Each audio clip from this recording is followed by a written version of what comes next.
maalin wanaagsan daawadayaal waxaan waraysi gaar ah la yeelan doonaa musharaxa madaxweyne ee xisbiga mucaaradka ah ee wadani cabdiraxmaan maxamed cabdilaahi ciro. cabdiraxmaan, bal ugu horeyn xisbigii wadani habalaalkee wax idin marayaan? xilli doorasho lagu jiraa, xisbigu wuxuu u diyaar garoobay inuu doorashada ka qayb galo si hufan oo wanaagsan oo qurux badan u tartamo haddii alla yidhaahdo. sidaad sheegtaba xilli doorashaa lagu jiraa, markii labaad baad mar kale sharaxan tahay oo madaxweynimada somalilan raadinaysaa. bal barnaamijkaaga siyaasadeed muxuu yahay markan? barnaamijkayga siyaasiga ahi horta xisbiga wadani waa xisbigii ugu horreeyey barnaamijkiisa siyaasiga ah ugu horreeyey soo bandhiga barnaamij baaxad weyn. waxaan isleeyahay barnaamijka ugu weyn barnaamijyadii soo dhigeen axsaabta qaran. waxaanu ka kooban yahay 6 tiir oo ugu horeeyo difaaca qaranku oo ka mid yahay arrimaha bulshada sida wax looga qabanayo, maamul wanaagga, garsoorka, dhaqaalaha iyo cutubka ugu dambeeyo aan ugu talagalnay oo aan sanadkii hore ku jirin oo ah doorka dhalinyarada iyo haweenka. marka doorkan kaasubaa ku cusub miya? doorkii hore waa adigii tartamay oo musharax madaxweyne u ahaa doorashada weydinkii ku guuldareystay ka wadani ahaan. waxaad ka barateen ma jirtaa guuldaradii hore? waxaanu ka baranay runtii inaanu kalsooni baanu ka qaadnay. xisbigii dib baanu u dhisnay. xisbigu wuxuu noqday xisbiga ugu ballaaran somalilan. taana waxaa maraka doorashadii ugu dambeysay ee golaha wakiilada iyo baarlamaanka. wuxuu noqday xisbigii ugu xildhibaanada badnaa. wuxuu noqday xisbigii golayaasha deegaanka ugu weynaa ee soo baxa. maayarada badankoodana ay ka tirsan yihiin maanta. marka doorashadan xilligan la qabtay mudda xoogaa dib u dhac iyo isjira jiray, ka xisbi ahaan ma isleedahay xilli aad u diyaarsanaydeen bay doorashada qabsamaysaa? anagu waxaanu jeclayn 2022 qabsoonto. doorashadii baarlamaanka kadib waxaanu filaynay in doorashadii madaxtooyada la qabto 13 November 2022. hase yeeshee xukuumaddu waxay bilowday tallaabo kastoo ay doorashadaasi aanay ku dhicin dibna ugu dhacdo, taasoo dalka gelisay xasilooni darro siyaasadeed, mudaharaadyo silmiya, ergooyin badan oo reer somaliland si dhaqanka u ahayd oo ka howlgalay, iyo xukuumadda muuse oo diiday dhammaan ergooyinkaas, hadday dhaqan ahaayeen, hadday siyaasi ahaayeen,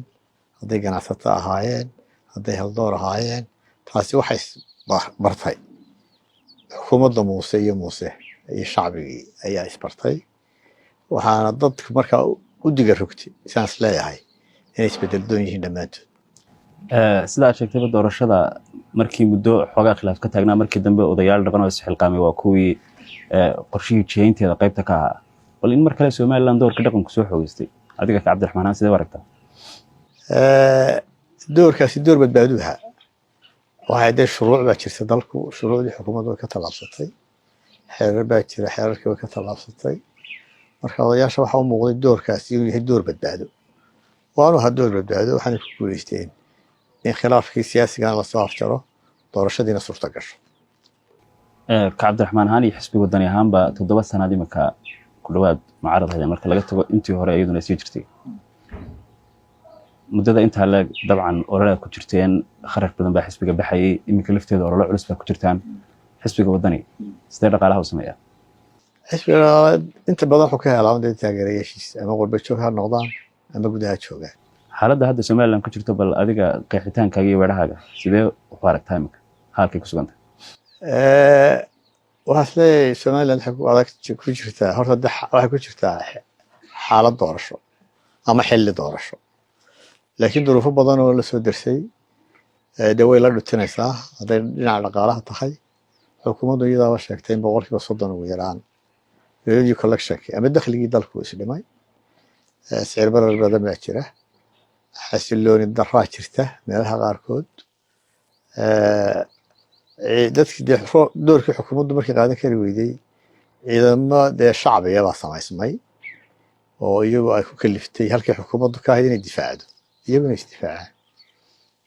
marka runtii xagga amniga marka la eego xagga dhaqaalaha la eego waxaan isleeyahay xagga siyaasadda arrimaha dowladdana dib u dhac badan baa ka jira oo Somaliland waxay lumisay saaxiibo badan ay lahayd caalamka meelo kala duwan. xaalka guud haddaynu ku socono arrinta laascanood baa dhacday muddooyinkii u dambeeyey dabcan haatan iminka laascanood Somaliland kama taliso bal xaalka gobolkaas adiga qorshaaga muxuu ku aadan runtii dee anigu madaxweynahana waanu aragnay intaan dagaalku dhicin iyo maalmuhu dhacay kadibba waxaan ugu baaqaynay madaxweynaha in dagaalka soo afjaro se yeeshee taas dee madaxweynuhu ka dhagaadaygay Somaliland laascanood dee iyo shacbigeeduba waa shacbi aynu isku mid nahay oo walaalo nahay oo isku taariikh nahay oo dad qura isku nahay dagaal baa ka dhacay halkaas waa runoo maamulka Somaliland maanta ma joogo xuduudkii dee Somaliland ee Tukraq joogay maanta xukuumaddu waxay keentay og hase yeeshee annaga doorka noo muuqda waxa weeye in arrintaa si silmi ah oo wada hadal ah lagu dhameeyo khilaafkaas iyo xasilooni darrada jirta wada hadalna la furo haddii alla yidhaahdo hawsha sidaa sheegtay ciidamo madaniya dabcan iyaguna dhashay oo gobolada bariga meelo ka mid ka jira maxaa kaaga qorshaa maleeshiyaadkaas anagu maleeshiyaadkaas ciidamo qaran baan ka dhigayna sida qorshaaga xaaladda guud haddii aan ku socono dhowaan xisbiga wadani iyo urur-siyaasadeedka ka ah isbahaysi bay abuureen dabcan ururo kalena waa la abuurteen si gaara ka ah isbahaysigaas bal qorshihiisu muxuu ahaa warin kuu sheegay oo markii dee xukuumaddu diiday doorashooyinka dadku waxay isu bahaysteen intii isbeddelka doonaysay baa isbahaysatay xukuumaddaana ku kaliftay in isbahaysigaasi samaysmo waayo sharcigiina way diiday doorashadiina way diiday ergooyinkiina way diiday marka waxaa bilaabay isbahaysiga isbedel doonka wadaniga ka ah laakiin ururo kaloo ururada ka mid ah oo iyaguna dee isbedelka iminka u diyaariya way jiraan oo qayb ka ah isbahaysiga maxay heshiis ku tihiin waxaanu heshiis ku nahay in dalka dee isbedel ka dhaco kow maadaama xisbiga ururka siyaasadeedka ka ahaanu musharax madaxweyne lahayna ay taageeraan musharaxa isbedelka hogaaminaya oo aniga ah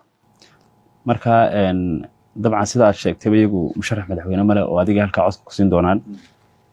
iyaga dhankooda isbahaysigan muxuu yahay doorkooda horta heshiiskii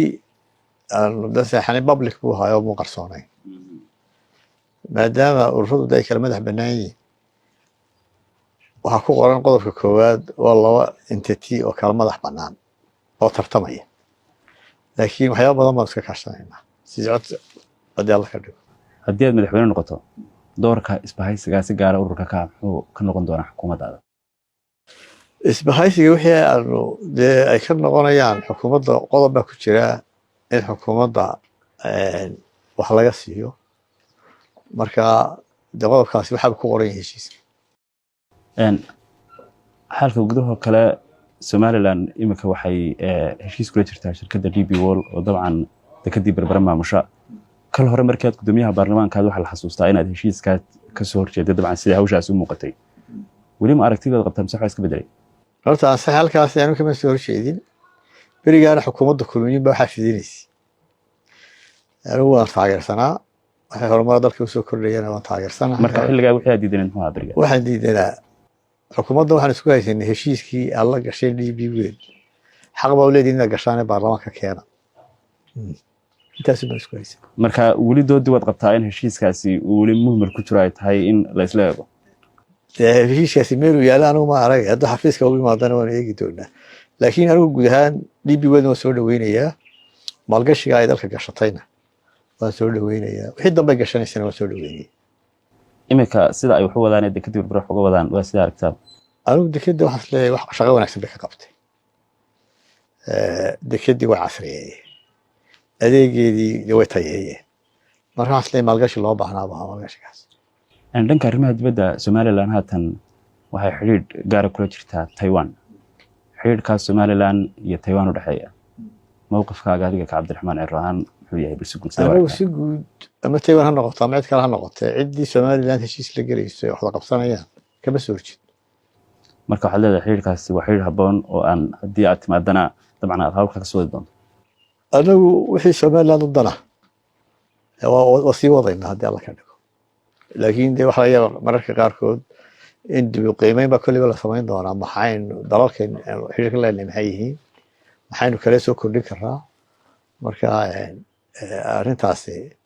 wixii dee nagaga waajibaan ka gudan doonaa laakiin guud ahaan cid kasta waa soo dhaweynaya dib u qiimeynta aad sheegtay Somaliland dabcan dalal badan oo adduunka bay xiriir la leedahay xiriirkaasi intuu doono hal ekaadeen xiriiradaas kuweebaad is leedahay waxay u baahan yihiin dib u qiimeyn dowladnimo haddii aad xilka qabato horta dee dalalku way inoo kala muhiimsan yihiin marka diblomaasiyadda laga hadlayo waxaa jira dalal ayna ka maarmayn ama gobol ahaan uga maarmayn ama siyaasad ahaan uga maarmayn sida Ethiopia iyo Kenya oo kale dowladaha waaweyn dee Maraykanku ka mid yahay Ingiriisku ka mid yahay aad iyo aad bay muhiim noogu yihiin dowlado badan oo muhiim ah oo Afrika aad inoo danayn jiray South Africa ka mid tahayna maasha xukuumadda kulmiye albaabada soo xidho hadda ma jiraan marka bal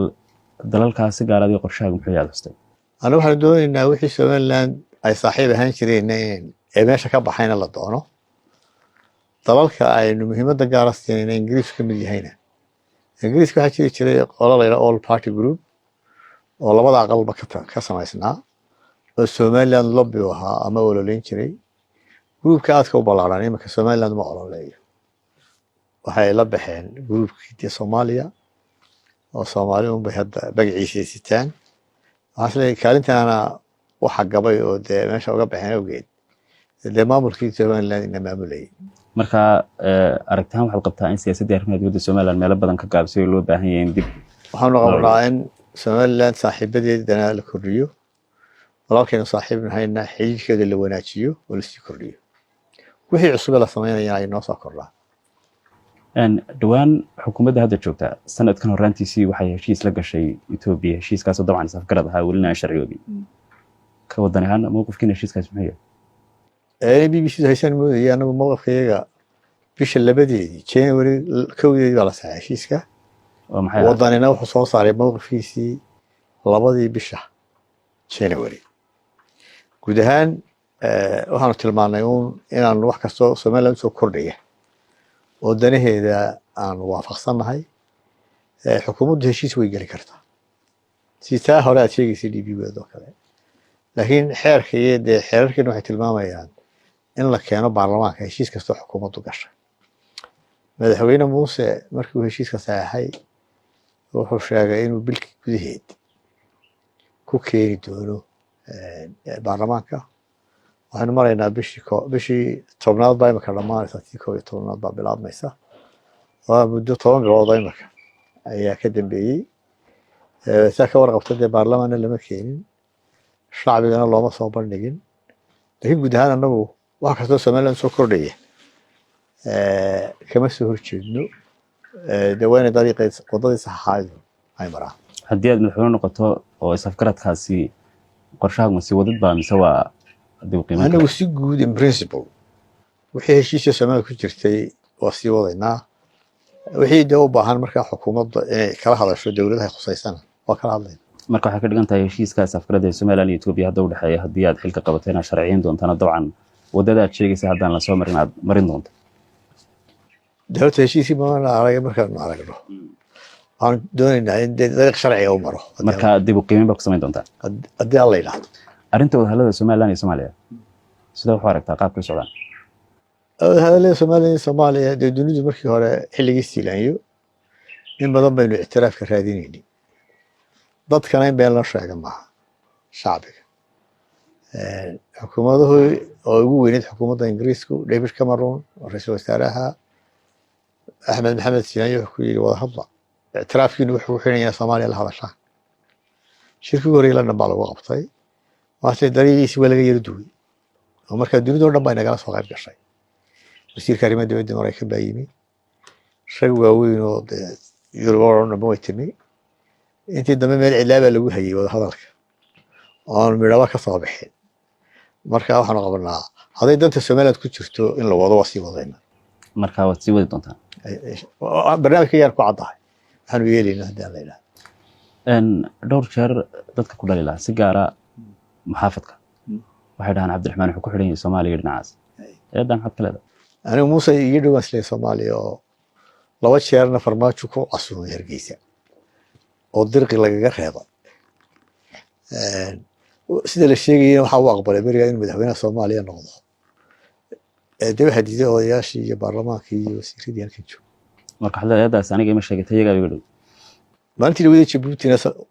ugu dambeysay ee December dhamaadkeediina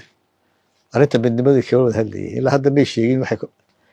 ina kaahin iyo wasiirka arrimaha gudaha Soomaaliya wada saxeexanaya dawladda ka muuqday saxaafadda marka waxay la tahay Soomaaliya aniga xukuumadaha kulmiye iga basooday laakiin aanay ii badiyeen laakiin waxaa iyaga haddii Soomaaliya lala midoobayay iyo haddii wax laga doonayay iyo haddii madaxweynaha Soomaaliya hargeysa lagu casuumayay iyo inta uba iyaga ka suurta gashay doorashadan mar kale waxaad tartami doontaan labadii musharax ee aad doorashadii hore 2017 aad tartanteen bal mar kale maxaad leedahay shacabka Soomaaliland oo musharaxiinta kale waan kaga duwanahay igu doorta Cabdiraxmaan horta anigu shakhsiyan horta labada musharax waa saaxiibaday Sabiix Cabdi iyo engineer Faysal Ali Xuseen in badan siyaasadda ku soo wada jiray horta marka koowaad labadaba waa ka yarahay oo yaraan 10 sano oo marka labaad xirfad ka duwan baan leeyahay xirfadahooda ah inaan ahaa diblomaasi muddo ka badan 40 sano waxaan kaloo leeyahay xirfadda xeer dejinta ama shuruucda dalka oo aan ugu yaraan 12 sano hogaaminayay speakerka baarlamaankana ahaa waxaan isleeyahay waxaad keeni kartaa Somaliland dunidana la saaxiiba dariskeedana la saaxiiba oo cidna la lahayn waxaa keeni karaa in Somaliland la aamino oo maal gashado maalgashi lagu sameeyo anu waxaan isleeyahay waxaad keeni kartaa ictiraafka Somaliland muddada dheer Guriyoonis doorashadii hore 2017 waxaa la xasuustaa markii hore qaabkii u dhacday inaad qaadacdeen koodani ahaan weli aragtidii ma qabtaan mise xaskiin galay waxa ku leeyahay halka ku saxayaa maana qaadeen go'aanka waan aqbalay laakiin aqbalaadaada waxaad ku xidhay go'aankii ahaa inaanad dhiig shacab adigoo tulaya inaad weli wax tabanaysid tabasho ma aqbalaadu ma muhiim ah marka tabashadii weli isleediin doorashada bal doorkii hore saad arkaysay tabashada weli ma taagantay anagu kulli khaladaad way dhaceen oo waxaad arkaysay bugaagtii lagu codeynayo suuqa laga helay kamid baa khaladaad waraaqi lagu codeynayay suuqa laga khaladaad badan u dhacay report dheerna waan u qoray commissionka berigaas iyo wixii ay daamaan haynay hase yeeshee go'aanka maana ka murmina waan aqbal hadda qorshahaagu muxuu yahay haddaad guul darayso anigu dee 14 September commissionku waxayna siiyeen 3 musharax shahaadadii musharaxnimada 3 musharaxba waxay saxeen inay go'aanka commissionka aqbalayaan anigu diyaar baan ahay inaan aqbalo labada oday kalena bal hal eego haddii la yiraahdo haddii aad guul daraysto dabcan Cabdiraxmaan Masiir hayn doona mar saddexaad madaxtinimada Somaliland mise inta ma kaga ma ana mar saddexaad sharaxay maayo haddii aan guuleystay ugu dambeyn fariintaada u dambeysay taageerayaashaada iyo shacabka Somaliland maxay tahay fariintaada u diraysaa anigu shacabka Somaliland waxaan u dirayaa anigu waxaan ahay Cabdiraxmaan Maxamed Cabdillaahi Cabdiraxmaan Ciro